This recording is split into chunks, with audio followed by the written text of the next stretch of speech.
every girl who's attaining menarche, Right. okay, she should be counseled to have an iron-rich diet. Okay. Right. To begin with, she should not be anemic. See, when you talk about normal periods, okay, we are talking about the length of the menstrual cycle. That is how many days a woman bleeds. Okay. The second thing we talk about is the frequency. That is how frequently does she bleed. Right. And how much does she bleed. That is the volume of blood loss. Right. Now we are talking about heavy bleeding. One more thing that should not be ignored. Right. Now, so a woman may be having absolutely normal periods. Like she may be bleeding for 4 days every month. Right. But say she has spotting somewhere in between. Right. Okay, so what is called as intermenstrual bleeding. Bleeding between two periods. Right. That should be investigated. Also something called postcoital bleeding or bleeding after intercourse. Right. That is also abnormal and should be investigated. Now, whenever there is overgrowth of the lining, there are conditions called hyperplasia. That is, there is excessive growth. Okay. And sometimes this excessive growth can lead to malignancies or cancers. Right. All this fast food and our sedentary lifestyle has led to an increase in obesity. Yes. Okay, and this increase in obesity has brought about almost an epidemic of polycystic ovaries, especially in younger women. If you could meet one historical person, who would you like to meet? Probably Albert Einstein. Wow. Because I don't understand a word of what he says. So you want him to explain it to you now? I mean, it's so beyond me. I had tried, but... Hello and welcome to the Health Talk with Dr. Sagorika Mullick. Today, we will be tackling a topic that affects millions of women worldwide. It's abnormal uterine bleeding. For so many women, that time of the month brings more than just a bit of discomfort. It can be downright life disrupting. Though it affects millions of women, it's a subject often misunderstood. That's why it deserves an open and honest discussion. Joining us today is Dr. Supriya Naik, a leading gynaecologist who has dedicated her career to helping women navigate the challenges of normal uterine bleeding. Dr. Supriya Naik is a leading gynaecologist from Mumbai and is an alumni of Grant Medical College and JJ Group of Hospitals, Mumbai. She is practicing for more than 3 decades and her clinic, Total Woman, has become a premier destination for maternity and gynecological care. Her aim is delivering quality healthcare for all your feminine needs with a lot of warmth and empathy. And she truly believes a good surgeon is one who knows how and when not to operate. Dr. Supriya is also a wife, mother of 2 kids, and she loves cooking Goan food. Hi Supriya. Hi. Thank you for being here. Let's dive in. Sure. Right, Supriya. So, as I was telling, lots and lots of women have some menstrual problems. Every woman who's menstruating, once they reach menarche, they do have menstruation usually every month. But, sometimes the menstruation or the periods are normal, sometimes they are abnormal. So, how can a woman understand that whether her periods are normal or abnormal? See, when you talk about normal periods, okay, we are talking about the length of the menstrual cycle. That is how many days a woman bleeds. Okay. The second thing we talk about is the frequency. That is how frequently does she bleed. Right. And how much does she bleed. That is the volume of blood loss. Right. So all these 3 things in a normal menstrual cycle are very well defined. Okay. So a woman can bleed anywhere between 2 days to 7 days in her menstrual cycle. Right. Anything more than 7 days would be abnormal. Okay. Anything less than 2 days, say only 1 day of spotting, would still not be considered normal. Okay. Now that is regarding the length of the cycle, the frequency of the cycle. So the frequency of the cycle could be anything between 24 to 38 days. Okay. So if a woman is getting her period, say every 20 days, 15 days, it is not okay. No. Or if she is getting her period, say after 40, 45 days, that is also not normal. Right. She needs to seek medical help. Right. Now, the most important thing is the volume of blood loss. Now, that's very difficult to assess. Because medically, yes, we've been told that it is something between 8 ml to 80 ml. Now, that's such a wide range. No, and how is a woman supposed to Exactly. assess that kind of bleeding? Exactly. So, what we tell patients is this. If you feel that this bleeding is very heavy, you're changing pads too often. Right. You're passing clots. Okay? Right. Every time you get up or you sit down, you feel that you're passing clots. There's a constant trickle of blood flowing. Right. Your clothes are getting stained. Right. Okay. There's a gut feeling that this is not normal. Right. Okay? You need to just go to the doctor and check it out. Right. The second thing is also that in many women, they still dismiss it as normal. But their hemoglobin keeps on progressively reducing. So if there's no other cause for reduction of hemoglobin, you're eating a very healthy diet. And yet, your hemoglobin earlier was say 12 and suddenly after 3 months, 4 months, your hemoglobin is 8. Right. There is no other blood loss. Right. It could be heavy menstrual bleeding. Obviously. So these are the things. Also, if a woman is feeling very tired after menses. Right. Okay, very tired, very fatigued. Right. These are the symptoms that she should look out for. Yeah. And this could constitute an abnormal period. Right, because a lot of patients do come to my OPD and they keep having these symptoms like, that very tired, or sometimes many of them, because see, I'm a general practitioner, so they come to me with anemia. Absolutely. And, severe anemia sometimes. Absolutely. And then obviously the reason finally comes out that, it's an abnormal bleeding. So, right. One more thing I'd like to say. Now we are talking about heavy bleeding. One more thing that should not be ignored. Right. Now, so a woman may be having absolutely normal periods. Like she may be bleeding for 4 days every month. Right. But say she has spotting somewhere in between. Right. Okay, so what is called as intermenstrual bleeding. Bleeding between 2 periods. Right. That should be investigated. Also something called postcoital bleeding or bleeding after intercourse. Right. That is also abnormal and should be investigated. Right. So these are the 4-5 points which you really need to keep in mind, that if you're having these kind of problems, then you definitely need to visit a gynecologist. Absolutely. So what would be the normal causes for these kind of, abnormal bleedings? Yes. Now there are plenty of causes. Okay. Now for the sake of convenience, let's divide them into what we say structural causes, okay, hormonal causes, and causes which are related to what is called coagulopathy or problems with clotting of blood. Okay. Now the first thing, that is the structural causes. Right. Those are the commonest causes. When you say structural, means basically there's a problem with the uterus? Yes. Okay. So there is a problem with the structure of the uterus. Right. Now the uterus is a very unique organ. It is made up of very unique muscle fibers. Okay. Now these muscle fibers form a very thick wall. Sometimes there are tumors in this wall. Inside the wall. Yes. Now those tumors are not necessarily cancerous tumors. Right. Now these tumors are what is commonly called as fibroids. Okay. In medical terms, leiomyomas. Okay, the fibroids are the commonest cause of heavy normal or heavy bleeding. Yes. Right. Now, one thing is the fibroids. There's another cause which is not less commonly known, but it actually is present quite often. It's called adenomyosis. Okay. In adenomyosis, what happens is that the wall of the muscle of the uterus becomes very thick uniformly. Uniformly. Okay. Yes. There's no tumor or a growth in one particular place. It's a uniformly thickened wall, or sometimes the wall is bulging in certain places, but there is no proper tumor there. Right. Okay, now this causes the uterus to become much bigger than its regular size, right, and that also causes bleeding. Okay. Now the third cause which is common is what is called But why would this cause a bleeding? I mean, bleeding is normally shedding of the inner wall of the uterus, right? Yes. So does this increase the inner wall of the uterus? It does to some extent, because the blood flow to the uterus is also increased. Right. And what happens is the lining of the uterus also becomes thicker. Right. So this does cause, it not only causes bleeding, it sometimes causes very severe pain. Okay, right. So these patients definitely need to be treated. One more cause is what you must have heard of is a polyp. Okay. Right. Now a polyp is a finger-like protrusion which is formed in the lining of the uterus. Okay. Now the medical name for the lining of the uterus is endometrium. Endometrium, right.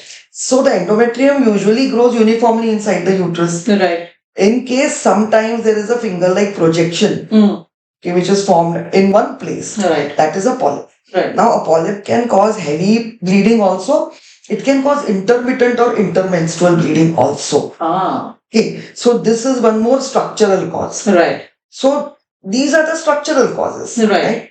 Now there are something like hormonal causes. Right. Hormonal causes, or commonly what we know as polycystic ovaries also. Right.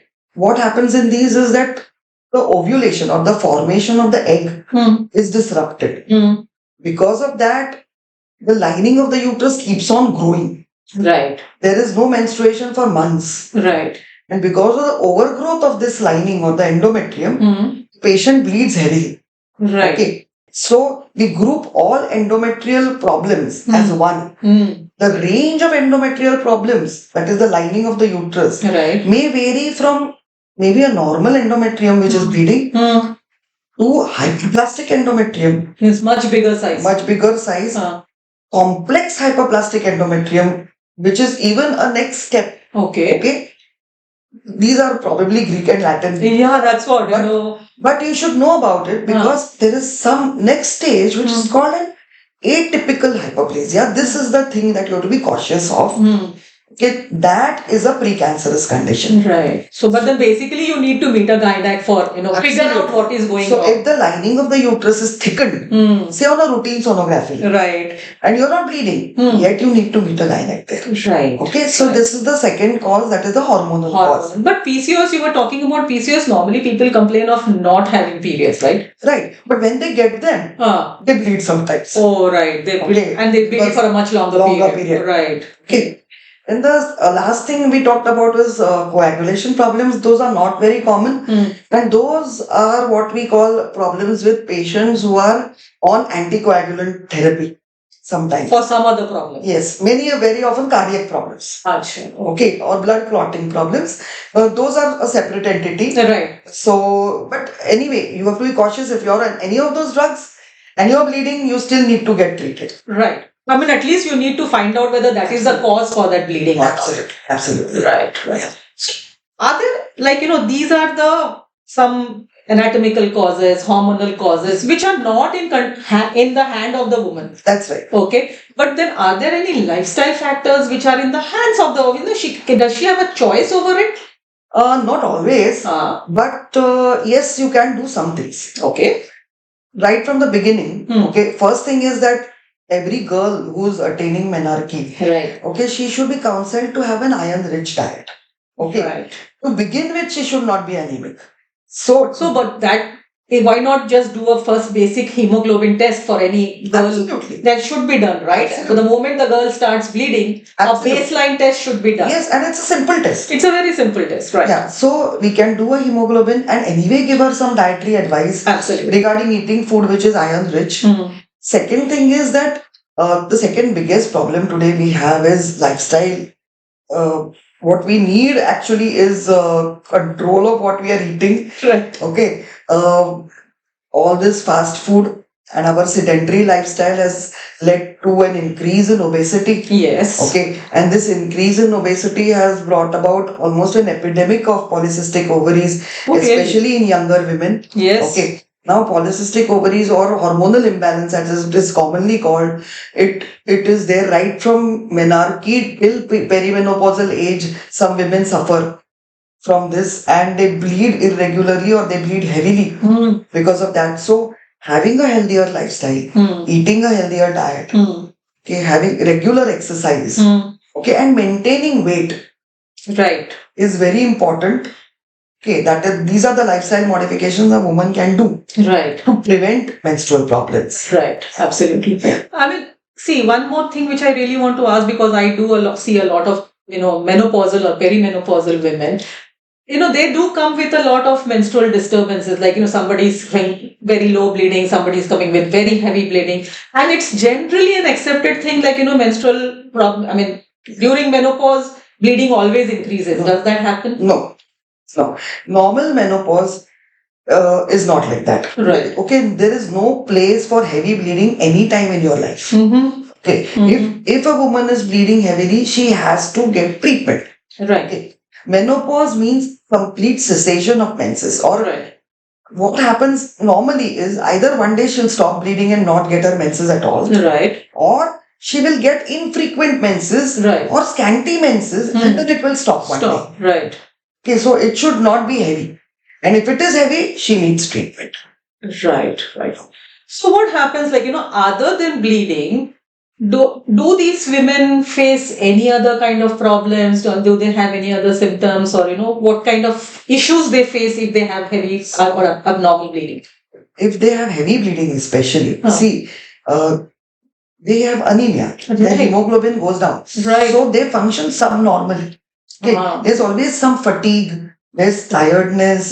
There's inability to concentrate. Right. Okay. A woman has many responsibilities. She has to look after the home. Many of them are working. So they have to look after work and home and everything simultaneously. Yes. So a kind of a fatigue, tiredness sets in sometimes. Okay. And that really affects her life. True. Our women also neglect themselves. So that Absolutely. is, that is something which they need to wake up and say that, if they're having a problem. I mean, they accept it as normal, having a little bit of heavy bleeding. Yes. And then they, over a period of like 6 months, 8 months, 1 year, they just keep going weaker and weaker. Very true, very true. So, very true. so that the earlier they check it out. Absolutely. We've had patients coming in with hemoglobin of 4. Right. And yet they are saying, and yet they are saying, no, it's okay. I bleed only for 2 days heavily. But in those 2 days, you are losing a lot of blood. Right. So you need to be treated. So immediately after period, she must be feeling all the more fatigued, right? Absolutely. Right. So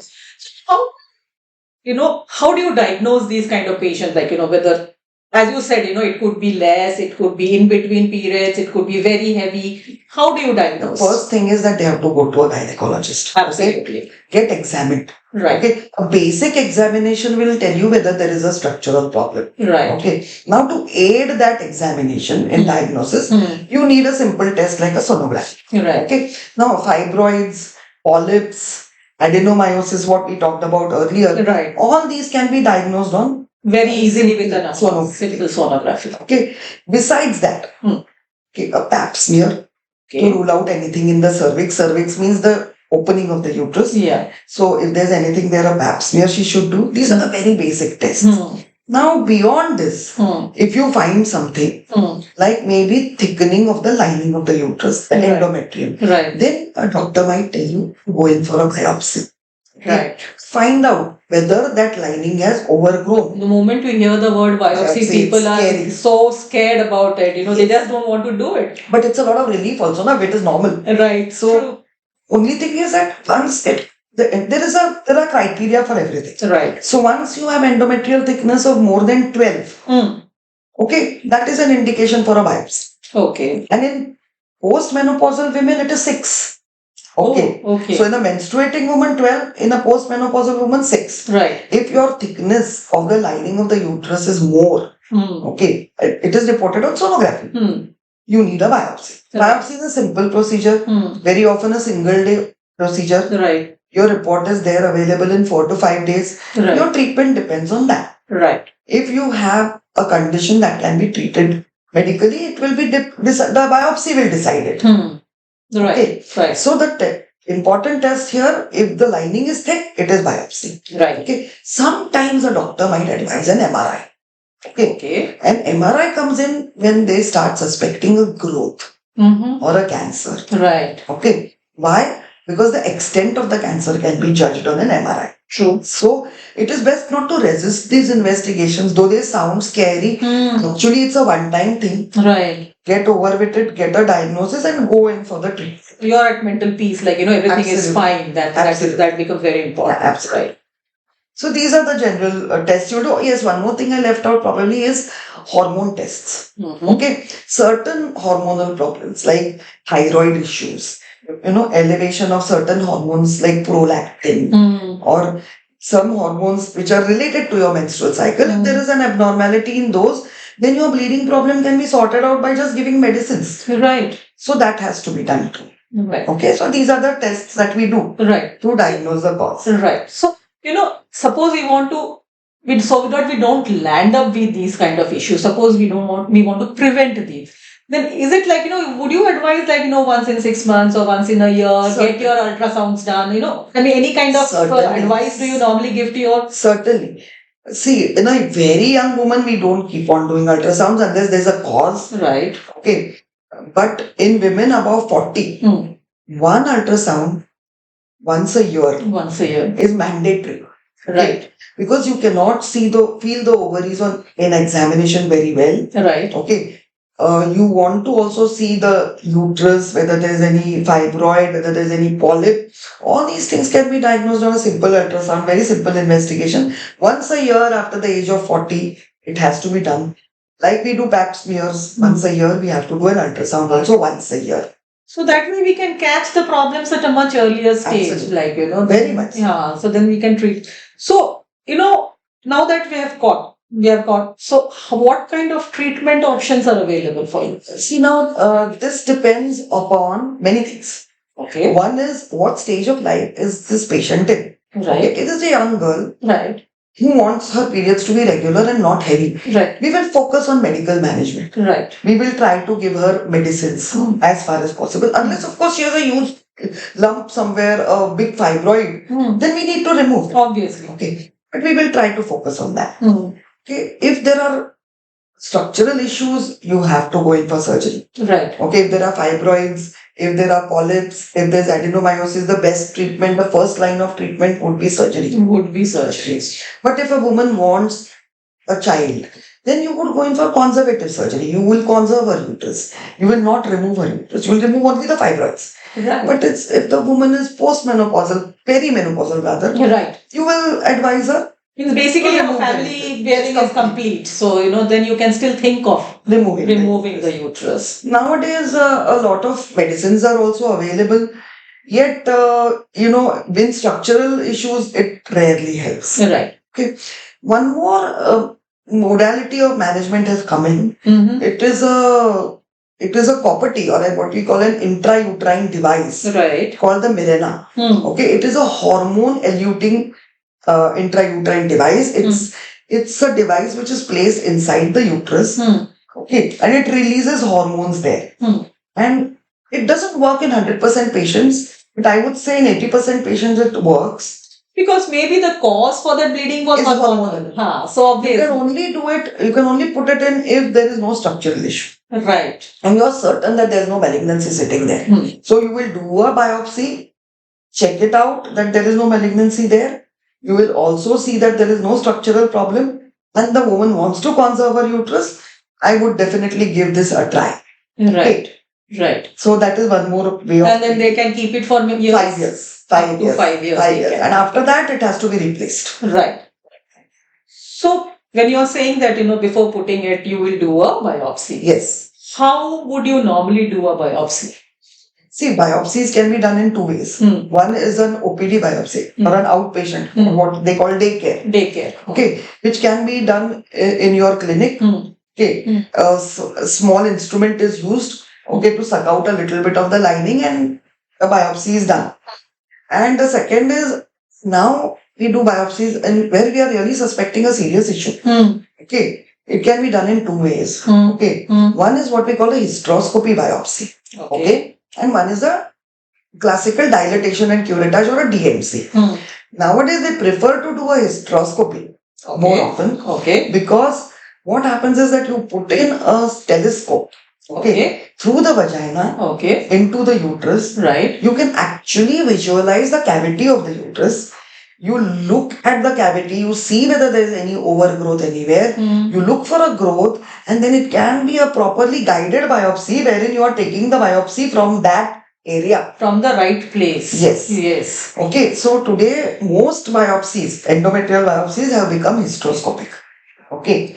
And they can be done over a daycare kind of a thing. It is daycare. The patient goes home in 4 hours. Oh, great. So it's a much better way of doing a biopsy. If there is an affordability issue or if there's an issue with non-availability of a hysteroscope, yes, you can still go in for the classical dilatation and curettage where you open the uterus and take a biopsy blindly.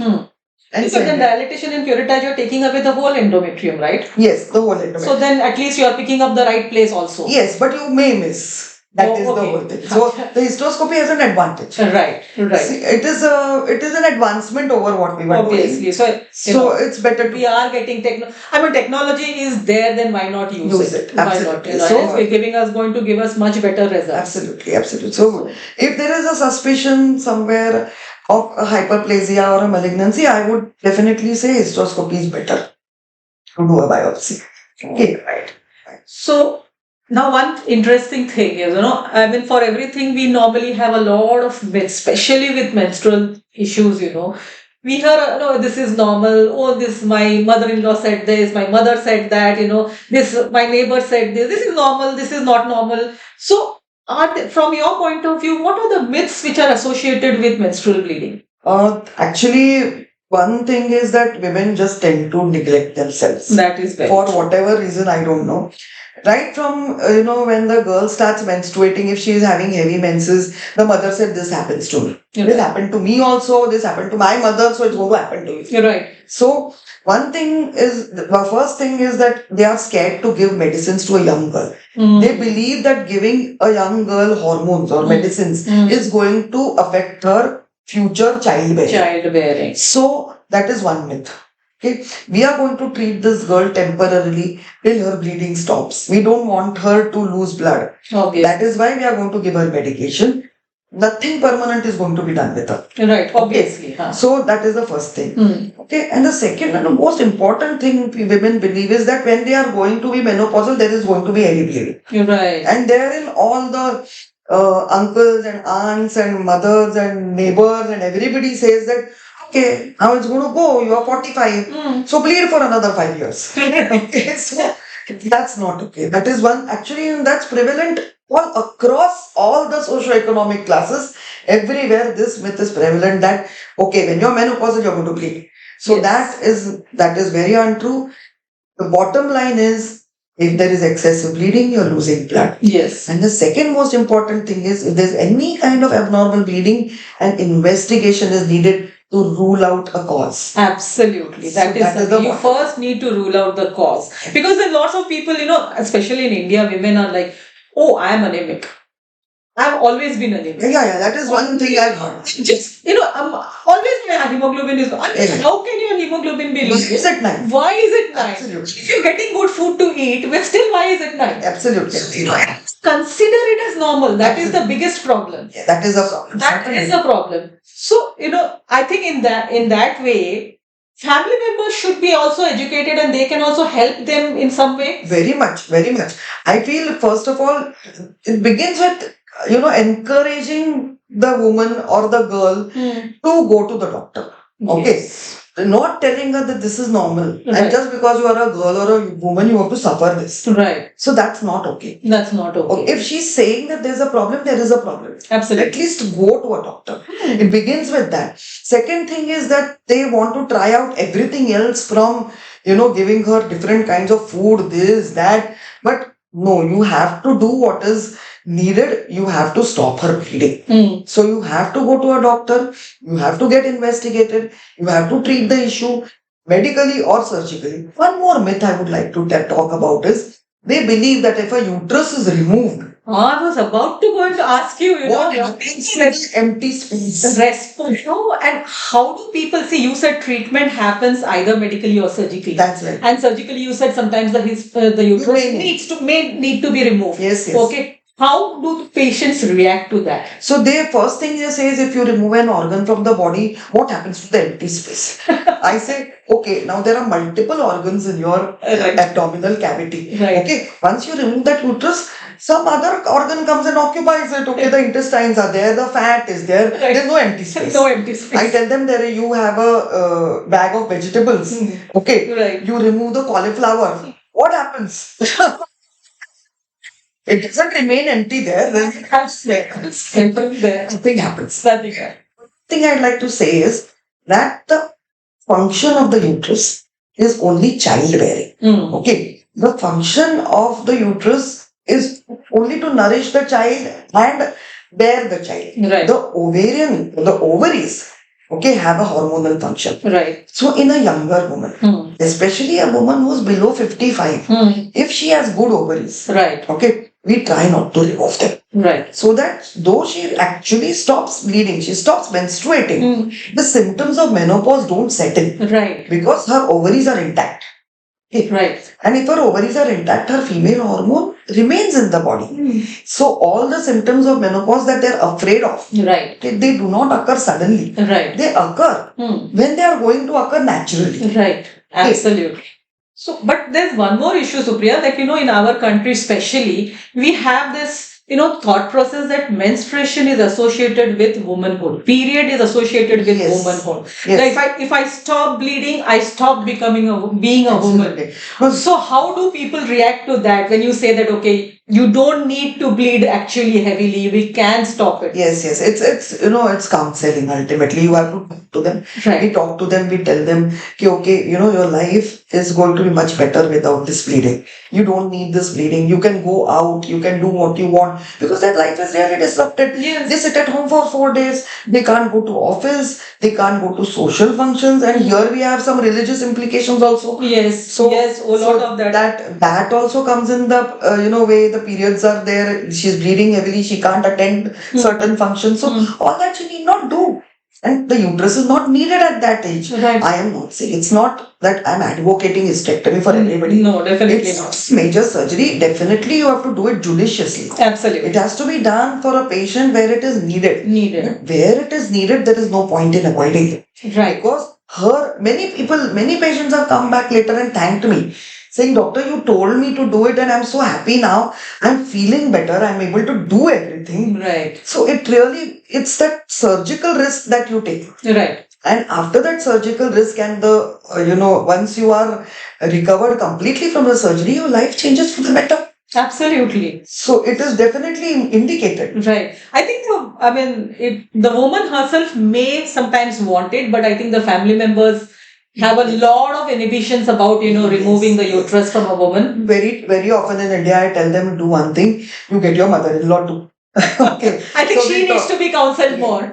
You talk to the whole family, they realize that, okay, this lady is going to be benefited. Right. Okay. Right. And very often the woman is willing because she's so harassed Exactly. that she is absolutely willing. Somebody just needs to tell her, okay, it's okay to do this and you need to do this. Yes. So once that is done and they do come back, they're really happy. Absolutely. They do come back and they tell us that, okay, her hemoglobin is gone up, she's functioning better. Absolutely. So why not? Absolutely. So what about these, as you were talking about some religious functions and, so people nowadays take very simply these hormones, to stop the bleeding during I need to travel, I need to go to the temple, I need to stop my periods. Those kind of medicines, or somebody, so people are becoming promiscuous. So they're again taking hormones to, stop pregnancy. So do these kind of things have a, implication on bleeding or abnormal bleeding? Not really. Because we take them short. Okay. See, I'm not advocating taking hormones for anything as such, but if it matters to her, see that religious function is important to her, and she really wants to do it, right. And she will not be allowed. Right. You can't really go and change everybody, the whole society. It's not possible. It's the woman who's going to miss out. Right. So if she's going to take them short, it's all right. It's all right to take them. So far as oral contraception is concerned, in fact, it's necessary. Okay. It is, you cannot be moralistic and tell them, okay, do not be promiscuous. Yes. That's not our job. No, that is not. Our job is to tell them to protect themselves. Have safe sex. Yes. So, all you need to tell them is protect yourself from two things at least, pregnancy and disease. Absolutely. These are the two things you have to protect yourself. Absolutely. So, if they are for the pill, by all means. By all means give it to But don't girls. you think that, because what I am worried about is these kind of things are available over the counter. Yes. So don't you think they should at least, come and check with a doctor that they should be taking it or not? They should be coming to the doctor for 2-3 reasons. One reason is that they should know how to take them. Absolutely. The second thing is that these pills have side effects sometimes and they are rare. Right. Side effects are very rare. Right. But they should be aware of them. Absolutely. So they should know if this happens to me, this is because of the pill and I have to go and meet a doctor. Right. So these are the things that they need to be aware. So some kind of counseling with a doctor needs to be done before. It was really good. Good for them, Yeah. right? But I would still get the pill other than an unwanted pregnancy. Oh, that definitely, definitely. And that I totally agree with you. So, no, you were also talking about hysterectomy, that how serious is that operation and how much time does it take for a lady to get back to her normal day-to-day life? See, today most hysterectomies are done through the laparoscope. Okay. So it's in a way what we call keyhole surgery. There are small cuts which are made, 4 to 5 cuts are made on the abdomen, Right. through which telescopes go in, operating instruments go in, and the uterus is removed. Okay. Now, with post-operative recovery in these patients is excellent. Okay. So they are up and about on their feet in 1 or 2 days. Third or fourth days, most centers send patients home. Right. They move about in their own house. If they're working from home, by all means, they can start working on the 4th or 5th day from home. Right. In cities like, in the metros, especially if you're traveling a lot, okay, then we ask them to stay back at home for 3 weeks or so. And they can go back to work anywhere between 3 weeks to 1 month. Right. Okay, provided it's not very physically taxing work. Right. Okay, so laparoscopic hysterectomies are definitely, much better than what was done earlier. Right, of course. Today, that is an advantage we have. Okay, and most uteruses, however big, are being removed through the laparoscopy. Okay, so only under certain circumstances we need to do open surgeries. Okay, and open surgeries, the recovery time is a little longer. Obviously. It would be somewhere between 1 to 1.5 months, depending upon why it was done in the first place. No, and it's not only the surgery. I mean, if she's been anemic because of that, so that also needs to recover. Yes, so a lot of other issues also, her Absolutely. nutrition needs to be taken care of. So many. So it will be a holistic healing, which about 1.5 months, but she's still able to get back to her normal life within like 4 to 6 weeks. Yes, very much. Right. Absolutely. And if she's at home, I would say 10 days. Okay, especially with laparoscopic surgery. Right. Great. So, Supriya, I think we have had a fantastic discussion on abnormal bleeding. So, but now I think we have given a lot of GAN to people, but I think now let's have some fun. Okay. So, I'm going to ask you some rapid fire questions. Okay. And obviously, as the name suggests, you have to answer them rapidly. Okay. Yeah. Right. Okay. I didn't know this was coming. Okay. Right. Okay.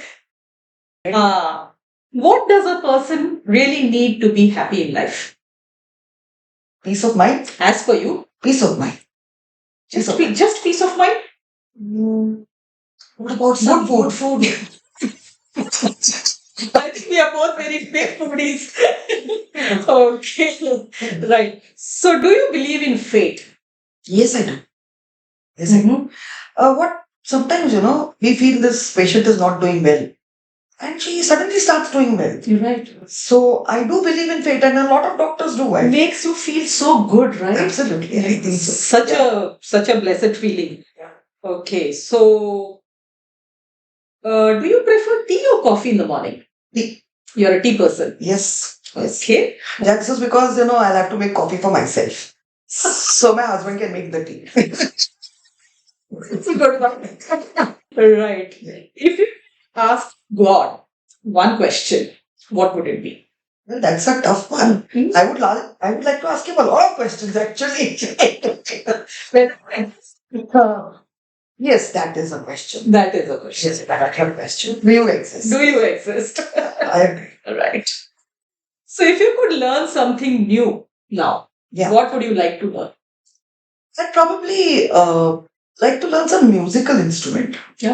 That's what I thought, I always missed. Okay. Any particular instrument? No, it could have been the guitar or anything for that matter. I feel people who play music gives them a lot of, happiness. Do you play music in your routine? Sometimes. All right. So, do you believe in love at first sight? No. No? No. Too much of a cynic for that. So, here I'm going to catch you. You did have a love marriage, right? Yeah. I had a love marriage, but probably love is now after 31 years of marriage. If you could meet one historical person, who would you like to meet? Probably Albert Einstein. Wow. because I don't understand a word of what he says. So you want him to explain it to you now? Yeah.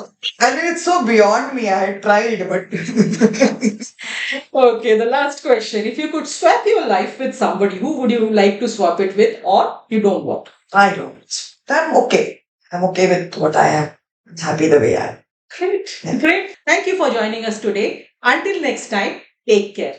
Thank you, Supriya. Thank you for coming to my show. Thank you. Thank you so much. Thank you, Supriya. Your insights have been invaluable, and I know our viewers will walk away feeling better informed and supported. Thank you for tuning into today's episode. If you enjoyed the conversation and found it helpful, be sure to subscribe to the Health Talk with Dr. Sagorika Mullick for more such insightful discussions. You can follow us on Instagram, and remember, you can also catch this episode and more on Spotify or your favorite podcast app. The links are provided in the description.